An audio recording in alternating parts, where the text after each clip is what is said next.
Good afternoon, ladies and gentlemen across our beautiful country of Canada, our friends around the world in the known and unknown universe. Welcome back to your favorite Angry Canadian on the 30th day of April 2024. And today I'm gonna try to be a little calmer so I don't come off like a madman. You know, I'm passionate, I care, and I do have big issues with all the people who just don't give a damn about what's happening. So yesterday, since I didn't do a video, I was thinking about events and how, you know, there's so many negative things that I talk about that are visible on YouTube that you can see that don't come together with official government dictate what they're saying. I mean, you know, Ukraine is gonna beat Russia. All they need is more money and weapons. Give me a fucking break. All they do with more money is squirrel it away. All they do with weapons is sell them on the black market. Many of the Ukrainian soldiers don't have the weapons they need, and even if they did, they're not going to win. It just, you know, Russia is bigger, more powerful, and that's just the way it is, you know, live with it. Now, the thing with that is I was thinking that one day, the war is gonna end. Here I am on my chair, sliding forward. One day the war is gonna end, and then what? Take a look at Ukraine, how destroyed it is. And it has already been stated that they will need to be rebuilt. American companies all over have come in and signed contracts for the rebuild and for taking over the farmland and anything of value. So let's imagine that the war has ended. How much money is it going to take to rebuild Ukraine? Even 50 percentile, maybe 60. It's not going to be rebuilt completely. I mean, think about it. All the houses, apartments, roads, all the other infrastructure, it's going to be hundreds of billions of dollars. And you know where that's going to come from? Most of it from the West. Ooh, isn't that special? You know, United States wants to get in on the rebuild. I'm sure Canada will. I mean, shit, Ukrainians are going to have more and newer houses built by Canadian funds than Canadians in Canada. That's almost a sure thing. Because we got, and then not only Ukraine, bing bing, mind's going, Gaza, Palestine, that's been destroyed. And now they've even talked about, well, you know, Palestinians don't deserve all that land. And it's on the Mediterranean. Oh, beautiful beaches, water. I mean, can you imagine the possibilities with hotels and resorts and everything? Put a golf course in there. Oh yeah, we can do all kinds of wonders. Again, quite possible. Palestine, Gaza will have to be rebuilt. I mean, you've seen hospitals, schools, buildings, whatever, name it. They've been bombed into oblivion. It can't stay that way. It won't stay that way anymore because a great rebuild will have to happen. They're not going to rebuild American inner cities like in Philadelphia, full of junkies all over the place. They're going to rebuild Gaza. They're going to rebuild Ukraine. They're going to rebuild anything away where they can launder money. That's what it's going to come down to, laundering money. I mean, you know, when they give out a contract for, say, something in Ukraine that's going to be $20 billion, just say 20. We don't know what happens with it. The 20 billion, how's it going to go? How's it going to be divided? Whatever. And the reason I'm bringing this up is that we are not talking about what happens after the war. And by the way, after the war, it's quite feasible that with de-dollarization, United States dollar will not be dominant anymore. So that's going to be a whole different issue for the US to contend with. You know, even now they're talking about putting more sanctions on. If they're not doing what we want, we're going to sanction them. That's right. You know, because we have the almighty dollar and that we are powerful and we are big and we can punish whoever we want financially. They're threatening China. Threatening China. I mean, it's absolutely ridiculous. I'm staying pretty calm right now. But there's more to the story. Before I started this video, I was watching a YouTube video. I'm going to watch them all the time. And I found one that's today's.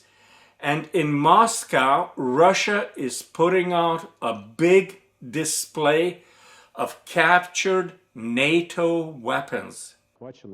An exhibition of weapons captured during a frontline special operation is taking place in Moscow. American, British, German and French armored vehicles and tanks are now exhibits, a total of 30 foreign vehicles. Our correspondent Dmitry Petrov was one of the first to examine these trophies.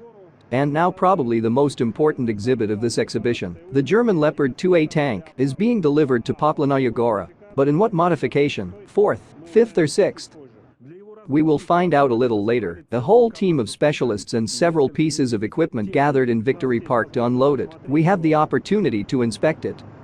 Apparently it doesn't have much external damage. There are only a few traces of fragmentation munitions here. And there was also one flight to the technical department. In general, the tank's turret is intact. And no damage is visible from the front yet. Multi-meter chains are attached with hooks to standard mounting rings.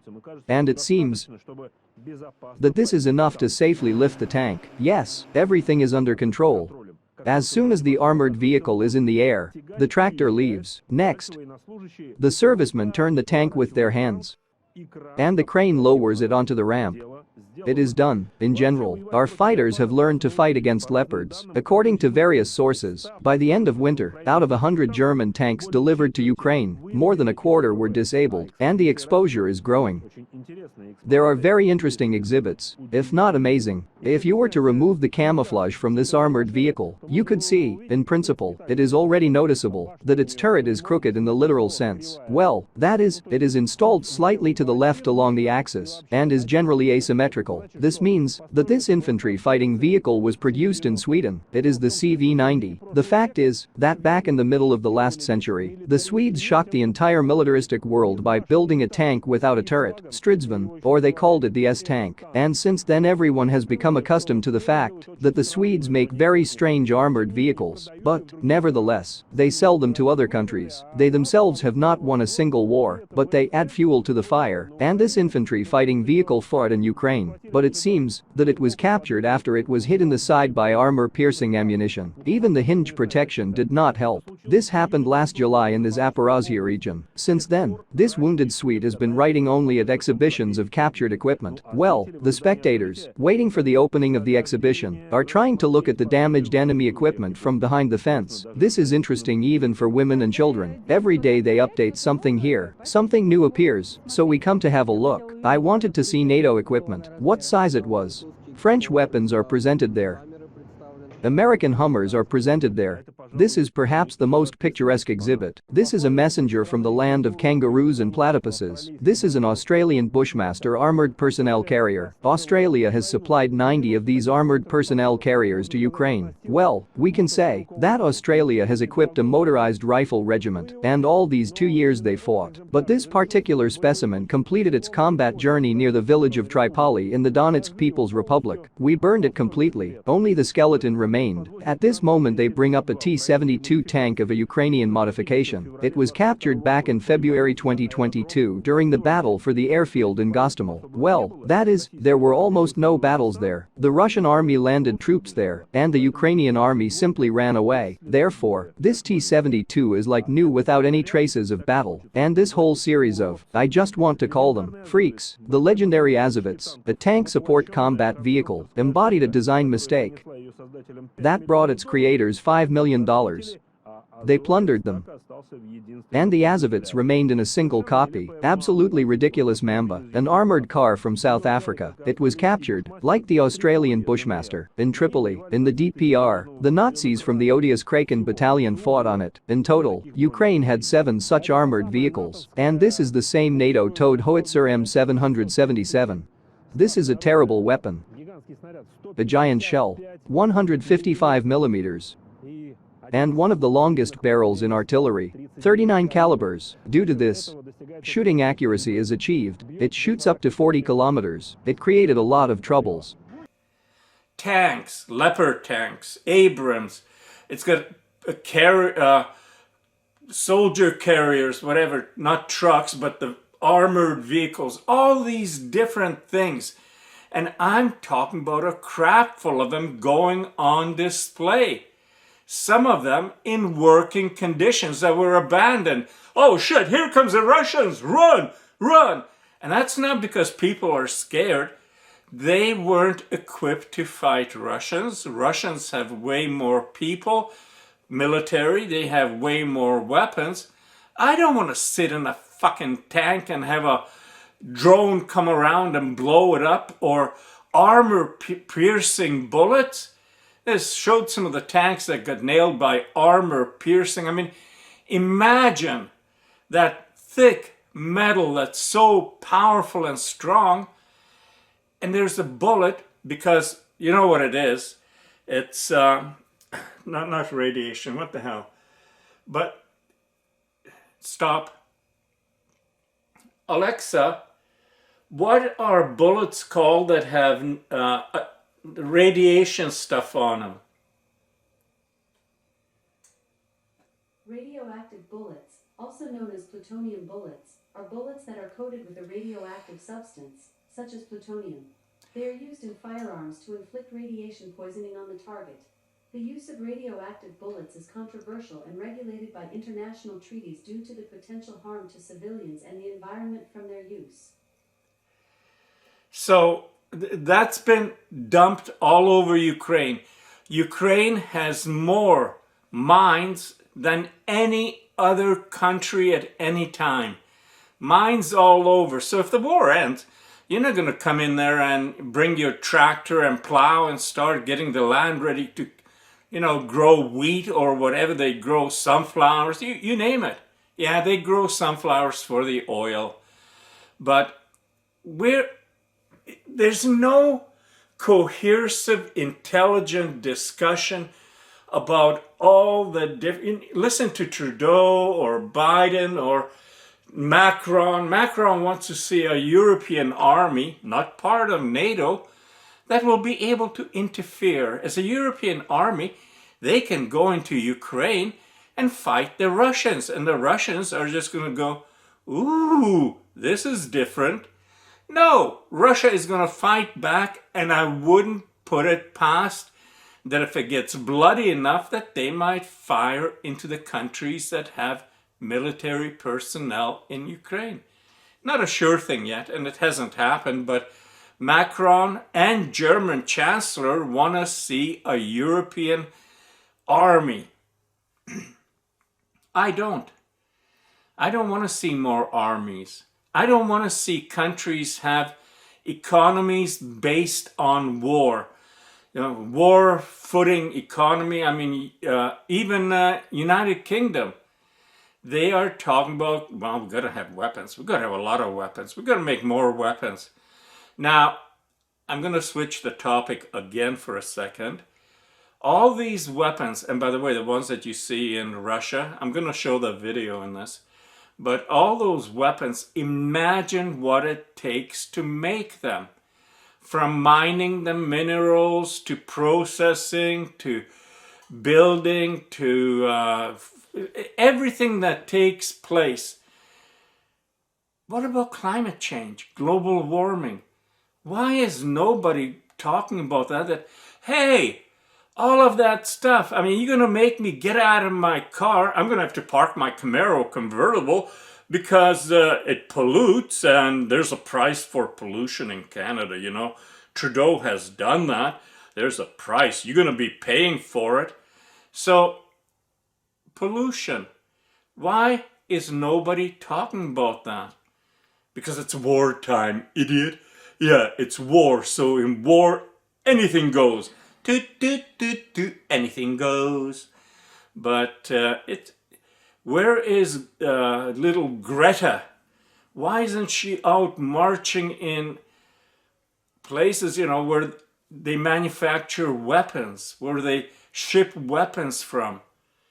You know, that's got to be a bigger issue with pollution and carbon than me driving my car, or for that matter, you or anyone else driving a vehicle, whether it's gas or diesel or whatever.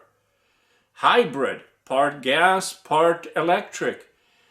There's no talk about pollution when it comes to the war. Oh, the fuel they use. Can you imagine?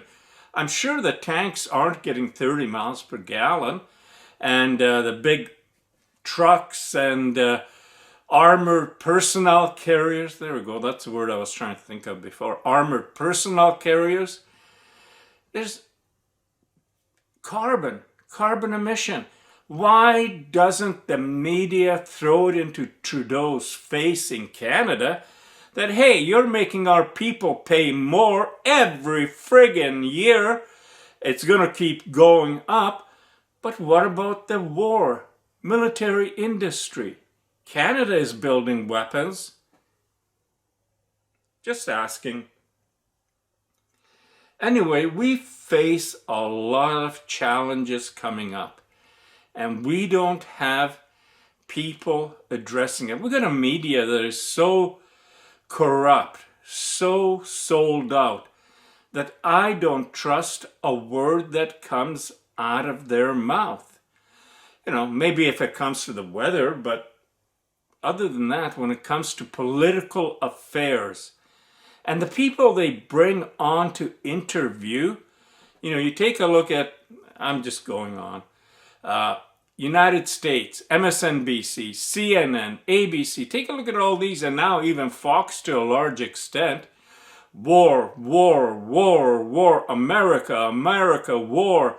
Oh, Israel, we got to protect Israel. We got to give them millions of dollars, billions of dollars in weapons so that they can defend themselves by blowing up Palestinian Gaza hospitals and schools and buildings and slaughtering people in Gaza.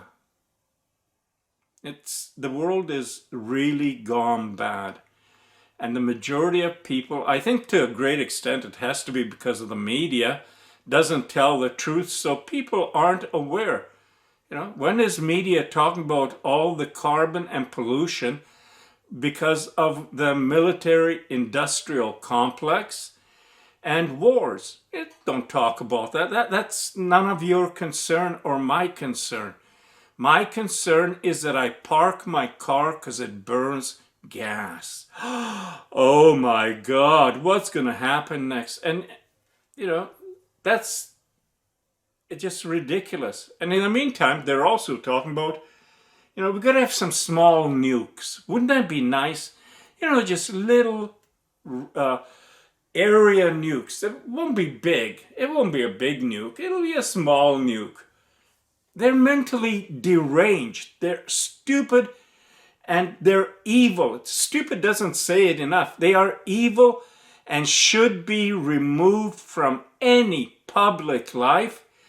And if they persist, put them on trial and put them in prison. That's simple as that.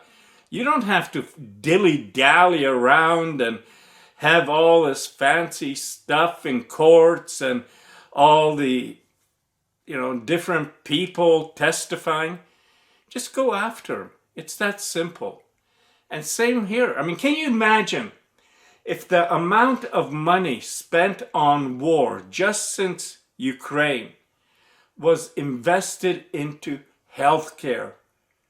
With every country, Canada, I mean, we spent billions and sent billions. I think it's over 10 billion now to Ukraine. Could that not have gone to the healthcare? Could that not have gone to help older people with pensions? Younger people maybe get into a house, have a family? All that money could be. But we sent it to Ukraine to be blown up, destroyed, and then send them more. Because you know that as long as things happen in Ukraine, Zelensky will be out begging like a friggin' beggar for more money and more weapons. And when it runs out, Zelensky's gonna hightail it. He's gonna be protected. They think he might move to United Kingdom, but it could be anywhere, any other countries, because he's gonna be protected. I wouldn't be surprised if even the Secret Service from the US is gonna protect him. I'm going on way too long. Anyway, think about carbon emissions and ask Trudeau about the military-industrial complex and all the weapons, all the fuel. I mean, those tanks and trucks aren't electric. Diesel is probably more like it, all of them, and the amount that they use, think about it. So, thank you for watching and stay tuned. Wake up, people. That's it. And look at that stomach. It's gone way down. Now when I sit it looks worse, but it used to be out like that.